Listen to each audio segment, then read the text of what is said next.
Good day, I am Sir Mark. Let us discuss the traditional branches of philosophy.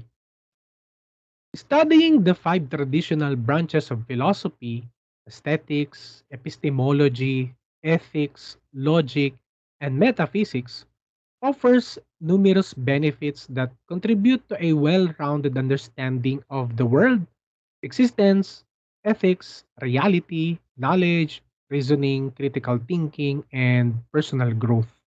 Studying the five traditional branches of philosophy enables us to think critically and analyze statements, avoiding falling victim to fake news. It also empowers us to make more ethical choices, embracing the gifts of freedom and responsibility. It helps us to foster appreciation for art, literature, and music, and help us communicate effectively and cultivates our intellectual curiosity and inquisitiveness. Let us discuss aesthetics. While aesthetics is often associated with arts and culture, it encompasses far more than just the visual aspects like props, effects, and visuals. Aesthetics is the philosophical exploration of beauty, taste, and nature of our five sensory experiences. It finds its origin in the Greek word aesthetikos, which denotes sensible qualities. This branch of philosophy is centered around the exploration of concepts such as beauty, taste, and the various sensory qualities that shape our encounters with the world. This branch of philosophy asks questions that guide us toward a deeper understanding of our emotional and cognitive interactions with the world.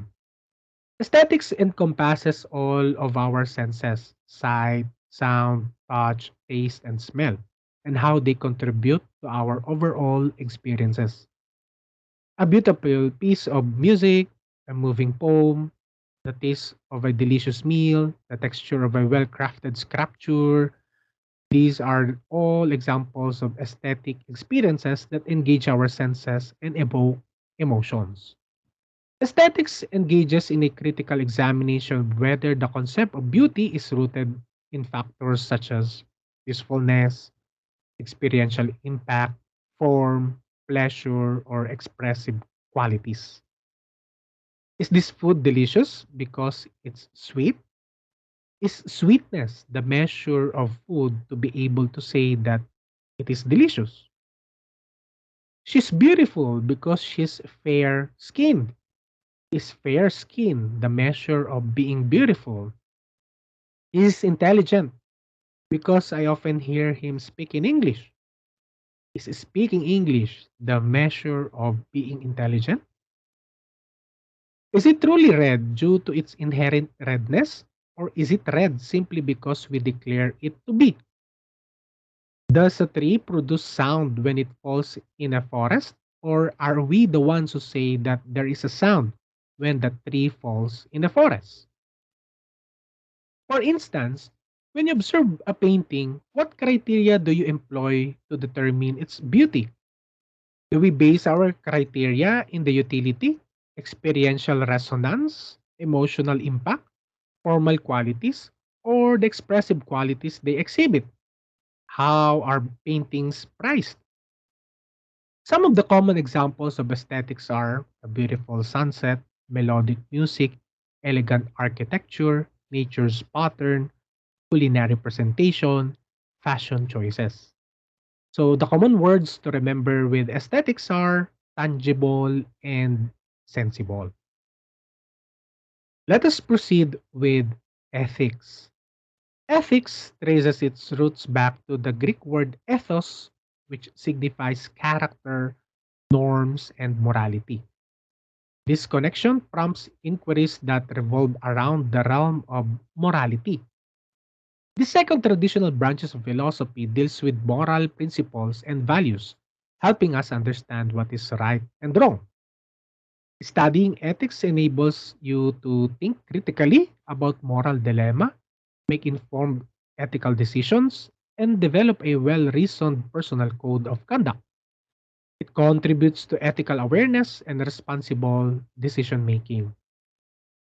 Ethics pertains to our deliberate, freely willed actions with others. The dictum in this context is guided by the principle of doing good and avoiding evil.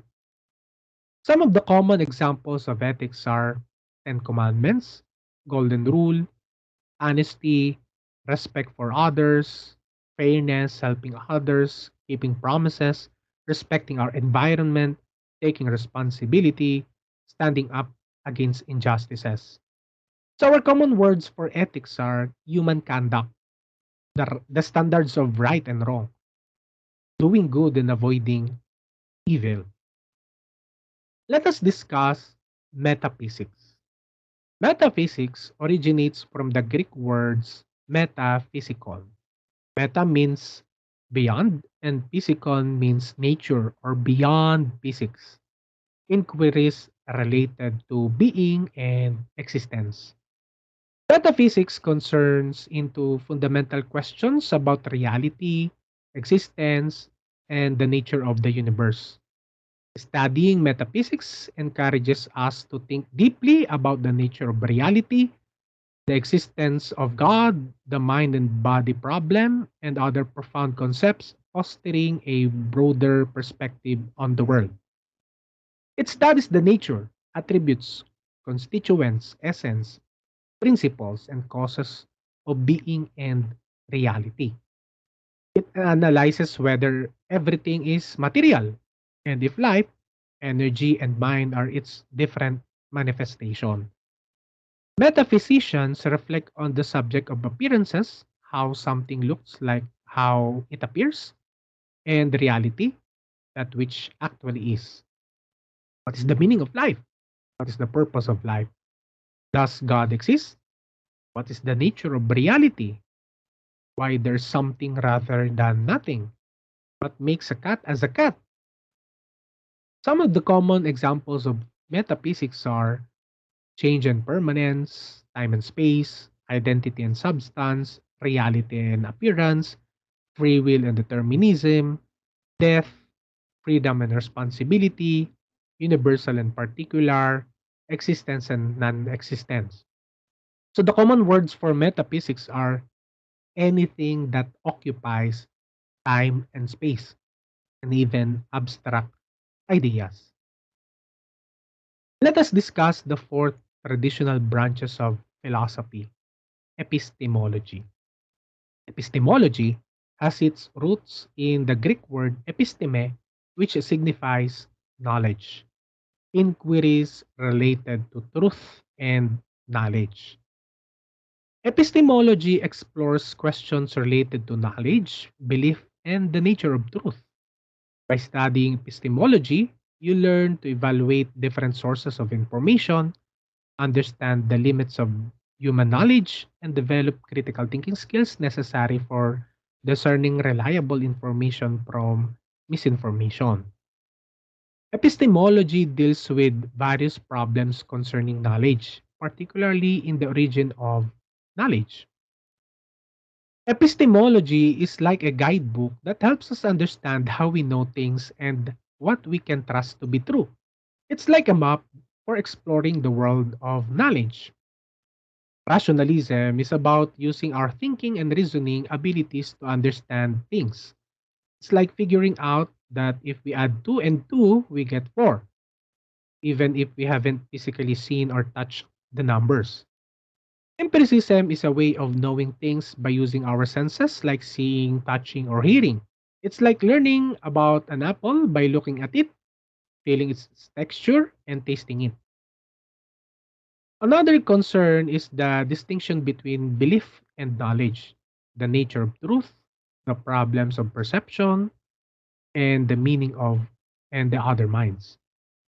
We understand the attributes of the table by observing it without needing to put the table inside our head. What is the source of knowledge? Is it gained through sense experience or is it innate? How do we distinguish between truth and opinion? How do we know what we claim to know? How can we differentiate truth from falsehood? Some of the common examples of epistemology are knowledge is inborn, Knowledge is gained from experience, truth or opinion, skepticism, memory, reasoning, justified through belief, relativism.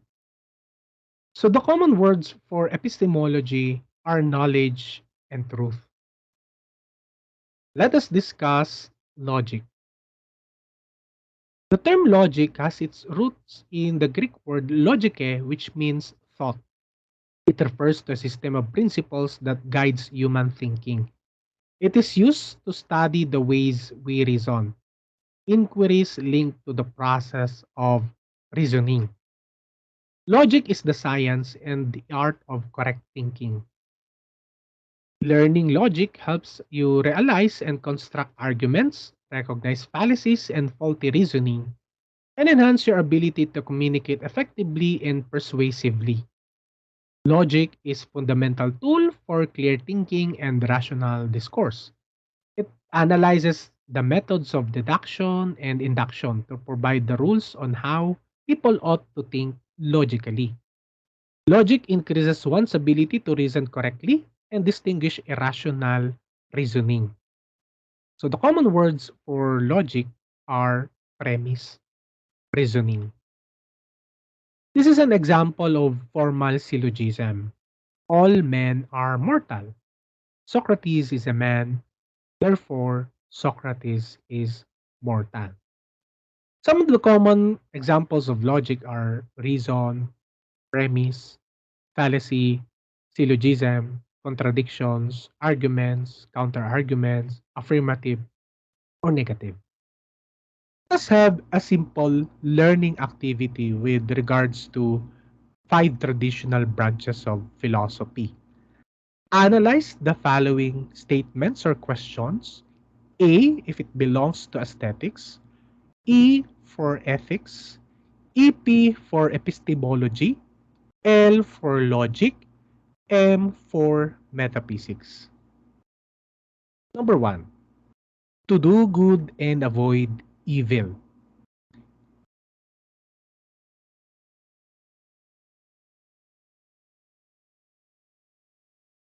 Time's up. So the answer is ethics. That is the dictum of ethics. Number two, why do you feel what you feel?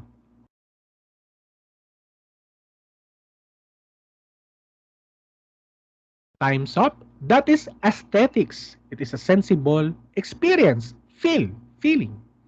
Number three, what is your first impression?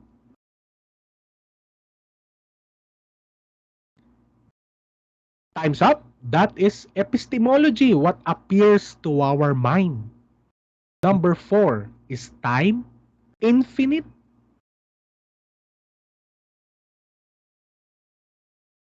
Number four, is time infinite?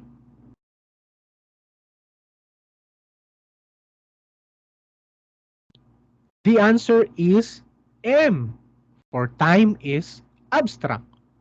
Number five, what is your premise?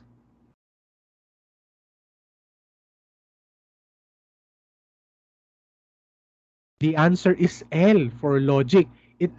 Premise constitutes reasoning. Ito yung Socrates is man, all men are mortal. Number six, human freedom, soul.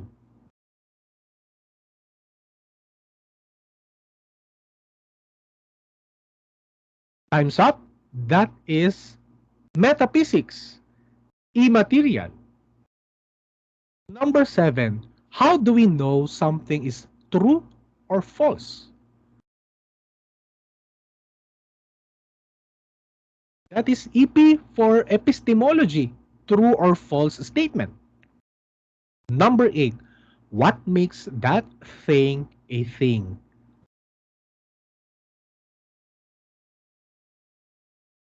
Time's up. That is M, for metaphysics. What makes that thing a thing is a substance, questioning about the substance, the form. Number nine, is that a fallacy?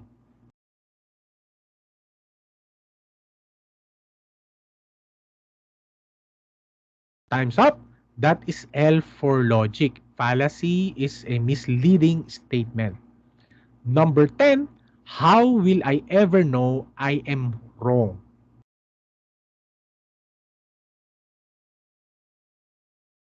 Time's up. That is E for ethics. Wrong. Human conduct related to human conduct or action.